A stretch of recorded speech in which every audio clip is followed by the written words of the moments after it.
وہ بڑی آنت میں داخل ہوتی ہے۔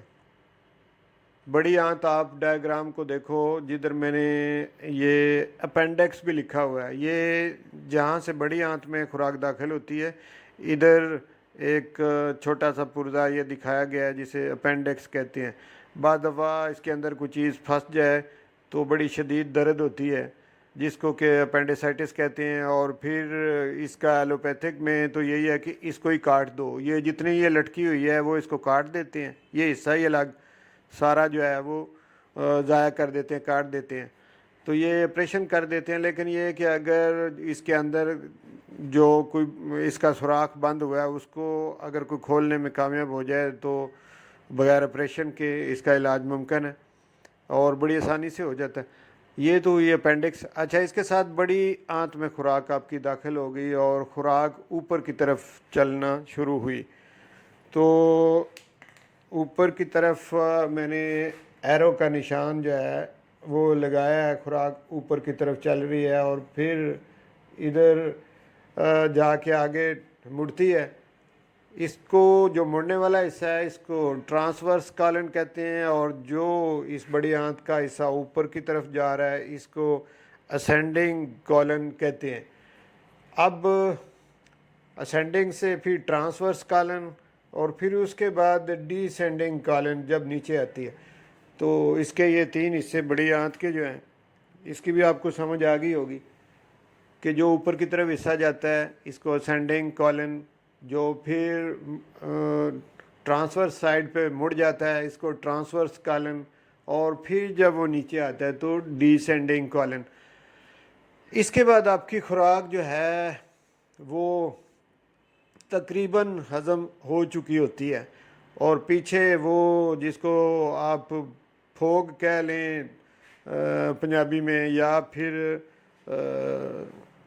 اس کو ویسٹ پروڈکٹ کہہ لیں، وہ سارا اینڈ پہ آپ کے اکٹھا ہو جاتا ہے۔ اس کو آپ سٹول بھی کہہ سکتے ہیں، یعنی پخانہ جو آپ کا ہے وہ جس جگہ پہ اکٹھا ہوتا ہے اس جگہ کا نام ہے ریکٹم۔ ریکٹم میں نے دکھائی ہوئی ہے۔ ریکٹم کے بعد پھر وہ خارج جس راستے سے آپ کا پخانہ ہوتا ہے اس کو اینس کہتے ہیں، یا مقد اسے اردو میں کہتے ہیں۔ اچھا، اس کی تو آپ کو سمجھ آ گئی۔ اب تھوڑا سا واپس ہوں، معدے کے نیچے میں نے ایک کیلا نما ساخت بنائی ہوئی ہے جس کے سامنے میں نے لکھا ہے پینکریاز یا لبلبا، اور اسی طرح سے دوسری سائڈ معدے کی جو ہے وہاں میں نے جگر بنایا ہے۔ اب تھوڑا سا ان کا کام دیکھ لیتے ہیں۔ پینکریاز پہ آتے ہیں۔ پینکریاز یا لبلبا، یہ جو پرزہ ہے جو معدے کے نیچے ہے اس کے اندر انسولین بنتی ہے۔ انسولین بھی ایک کیمیکل ہے جو یہاں پہ تیار ہوتا ہے پینکریاز کے اندر یا لبلبے کے اندر۔ تو اس کی تفصیل میں الگ ایک ویڈیو میں بیان کروں گا کہ اس کے اندر تین طرح کے سیلز ہوتے ہیں، بیٹا سیل ہوتے ہیں، الفا سیل ہوتے ہیں، ڈیلٹا سیل ہوتے ہیں، تو تینوں کے الگ الگ کام ہیں۔ جو بیٹا سیل ہیں وہ بناتے ہیں انسولین۔ انسولین بننے کے بعد یہ میں نے ڈائیگرام میں ایک نالی بھی دکھائی ہے، یہاں سے انسولین بنے گی اور چھوٹی آنت کے اندر وہ آ کے مکس ہو رہی ہے خوراک کے اندر۔ یہ جدھر میں نے اس کا ایک منہ جو ہے چھوٹی آنت میں کھولا ہے اور اس کے آگے ڈاٹ ڈاٹ بنائے ہیں، یعنی وہ انسولین وہاں پہ گرتی ہوئی آپ کو دکھائی ہے کہ انسولین تیار ہوئی پینکریاز کے اندر، اور پھر تیار ہونے کے بعد اسے چھوٹی آنت میں وہ آ کے گری، یعنی چھوٹی آنت میں جو خوراک پہنچی ہوئی ہے اس کے ہاضمے کے طور پہ یہ انسولین کام آتی ہے۔ اب یہ جو تین میں نے ڈائٹ یا تین خوراک کے جو گروپ میں نے آپ کے سامنے رکھے ہیں، اس میں ایک گروپ ہے کاربوہائیڈریٹ۔ کاربوہائیڈریٹ والی جو بھی خوراک ہوگی اس کو انسولین ہضم کرے گی، ڈائجسٹ کرے گی۔ تو یہ اس کا سب سے بڑا کام ہے انسولین کا، کہ آپ جتنی بھی میٹھی خوراک کھاتے ہو جس کے اندر شوگر ہوتی ہے میٹھا ہوتا ہے، وہ ساری کاربوہائیڈریٹ والی خوراک ہوتی ہے۔ تو اس کو ہضم کرنے کے لیے قدرت نے ہمارے جسم کے اندر ہی ایک کیمیکل رکھا ہوا ہے جو کہ اندر ہی تیار ہوتا ہے، جس کا نام ہے انسولین۔ اور یہ پینکریاز کے اندر تیار ہوتا ہے۔ اس کی آپ کو سمجھ آ گئی کہ انسولین کہاں تیار ہوتا ہے اور ہمارے کس کام آتا ہے۔ ہماری خوراک کے 3 بڑے گروپوں میں کس گروپ کو ہضم کرنے کے لیے وہ ضروری ہوتا ہے، وہ بھی آپ کو سمجھ آ گئی کہ کاربوہائیڈریٹ والی خوراک، یعنی جتنی بھی خوراک آپ کی میٹھی ہوتی ہے، جس میں مٹھاس ہوتی ہے، وہ کاربوہائیڈریٹ والی خوراک ہوتی ہے، یعنی اس کے اندر شوگر ہوتی ہے۔ تو شوگر کو ہضم کرنے کے لیے انسولین کی ضرورت ہوتی ہے۔ تو جب انسولین کم بن رہی ہو تو پھر وہ جو شوگر ہوتی ہے وہ آپ کے بلڈ میں چلی جاتی ہے۔ جب آپ بلڈ ٹیسٹ کرواتے ہو تو آپ کہتے ہو جی بلڈ کے اندر شوگر کا لیول بڑھ چکا ہے، اس کو آپ شوگر کی بیماری یا ڈائبٹیز کہہ دیتے ہو۔ وہ ڈائبٹیز اسی لیے ہوتا ہے کہ انسولین تیار نہیں ہو رہی، یا اگر ہو رہی ہے تو کم مقدار میں ہو رہی ہے، تو اس کو پھر آپ ڈائبٹیز کہتے ہیں۔ یعنی ڈائبیٹک پیشنٹ وہ ہوتا ہے جس کو یہ مسئلہ ہو، اس کو ڈائبیٹک پیشنٹ کہتے ہیں یا شوگر کی بیماری کا مریض کہتے ہیں۔ اس کی آپ کو سمجھ آ گئی۔ اب چلتے ہیں جگر کی طرف۔ تو جگر کے 2 لوب میں نے ایک حصے پہ 1 لکھا ہے، دوسرے پہ 2 لکھا ہے۔ یہ فرنٹ سے دیکھیں تو 2 لوب ہوتے ہیں، بیک سائڈ سے دیکھیں تو اس کے 3 حصے ہوتے ہیں۔ تو یہ 2 حصے سامنے سے میں نے جو دکھائے، اس میں جو ایک بڑا حصہ ہے اس کے اندر ایک اور چیز پائی جاتی ہے، ایک اور پرزہ ہے جس کو کہ پتا کہتے ہیں یا میڈیکل زبان میں گال بلیڈر کہتے ہیں۔ یہ گال بلیڈر ایک غبارے کی شکل کا آپ کو نظر آ رہا ہے۔ اس کے اندر ایک کڑوا سا پانی ہر وقت بھرا ہوا ہوتا ہے، اس کڑوے پانی کو بائل کہتے ہیں، وہ بھی ایک کیمیکل ہے۔ اچھا، وہ بائل بھی جدھر یہ نالی کھل رہی ہے چھوٹی آنت میں جو پینکریاز کی طرف سے آ رہی ہے، اسی نالی کے اندر بائل جو ہے وہ بھی آ کے چھوٹی آنت میں اسی مقام کے اندر، آپ پیچھے وہ نالی کی طرف دیکھتے ہیں، ایرو کا نشان میں نے بنایا، تو آپ اس ڈائیگرام کی طرف دیکھو، آپ کو سمجھ آ جائے گی کہ بائل بھی اسی جگہ پہ آ کے چھوٹی آنت کے اندر داخل ہو رہا ہے جس جگہ پہ انسولین داخل ہو رہی ہے۔ تو یہ دونوں کیمیکل، ایک بائل اور دوسری انسولین، یہ چھوٹی آنت کے اندر اس جگہ پہ داخل ہوتے ہیں۔ اب میں نے انسولین کے بارے میں تو آپ کو بتایا کہ وہ کاربوہائیڈریٹ یا شوگر والی جو خوراک ہے اس کو ہضم کرنے کے کام آتی ہے۔ تو بائل کس کام آتا ہے؟ یہ کڑوا پانی یا کیمیکل جو پتے کے اندر ہوتا ہے جسے بائل کہتے ہیں، حکیم لوگ اس کو صفرا بھی کہتے ہیں۔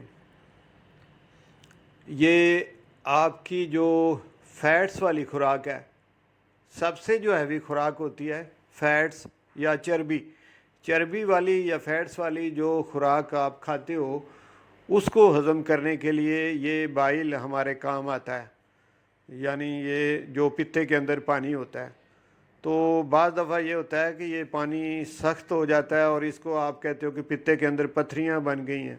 جیسے فریج کے اندر اگر آپ پانی رکھتے ہو اور وہ جب ہارڈ ہو جاتا ہے تو برف بن جاتی ہے، اسی طریقے سے یہ پتے کے اندر جب یہ ہارڈ ہو جاتا ہے تو اس کو پتھریوں کا نام آپ دیتے ہو کہ پتے کے اندر پتھریاں بن گئی ہیں۔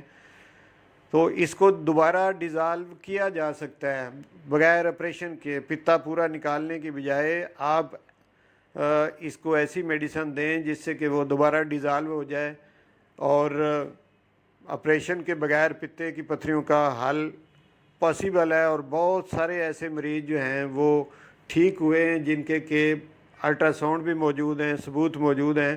آج کل کے زمانے میں میں سمجھتا ہوں کہ پتے کی پتھریوں کا آپریشن کروانا بہت بڑی غلطی ہے۔ جب علاج موجود ہے تو پتا ہی نکال دینا، جب پتا ہی نکل جائے گا تو پھر تو یہ اس کے اندر پایا جانے والا کیمیکل بھی اس شخص میں نہیں ہوگا، اور پھر جب بھی وہ پوری زندگی فیٹس والی خوراک کھائے گا تو وہ ہضم نہیں ہوگی، تو اس کو بڑی مشکلات کا سامنا کرنا پڑے گا۔ تو اس لیے یہ کوئی عقل مندی نہیں ہے کہ پتے کوئی نکلوا دیں، جب اس کا ٹریٹمنٹ موجود ہے تو اس کا ٹریٹمنٹ کروانا چاہیے۔ تو ناظرین، آج کے اس ڈائجسٹو سسٹم یا ہضمے کے نظام میں نے آپ کو بہت ساری چیزیں سمجھانے کی کوشش کی ہے، اور مجھے امید ہے کہ آپ کے علم میں اضافہ ہوا ہوگا، آپ کے پاس بہت سی ایسی انفارمیشن پہنچی ہے جس کا کہ شاید پہلے آپ کو نہ پتہ ہو۔ اگر آپ سمجھتے ہیں کہ یہ ویڈیو آپ کو کوئی فائدہ دے سکتی ہے تو پھر آپ کا فرض ہے کہ اس ویڈیو کو آگے شیئر کریں، اپنے رشتہ داروں، اپنے دوستوں تک پہنچائیں تاکہ ان کے علم میں بھی اضافہ ہو، اور جہاں جہاں یہ علم پہنچے گا تو اس کی دعائیں آپ کو بھی ملیں گی، مجھے بھی ملیں گی۔ یہ اچھی چیز کو آگے پھیلانا کار ثواب ہوتا ہے، تو اچھی انفارمیشن، اچھا علم جو ہے اسے لوگوں تک پہنچائیں، شیئر کریں، لائک کریں، اور اگر سمجھتے ہیں کہ اس طرح کی ویڈیو آپ کو ملتی رہیں تو پھر اس کا طریقہ یہ ہے کہ آپ اس چینل کو سبسکرائب کر دیں، ساتھ میں بیل کا جو نشان ہے اس کو پریس کر دیں، اور بیل کے نشان کو پریس کرنے کا مطلب یہ ہوتا ہے کہ اس بندے کی جتنی بھی ویڈیو بنے گی، اپلوڈ ہوں گی، وہ میرے تک بھی پہنچنی چاہیے۔ بہت شکریہ ناظرین ویڈیو دیکھنے کا۔ اوکے۔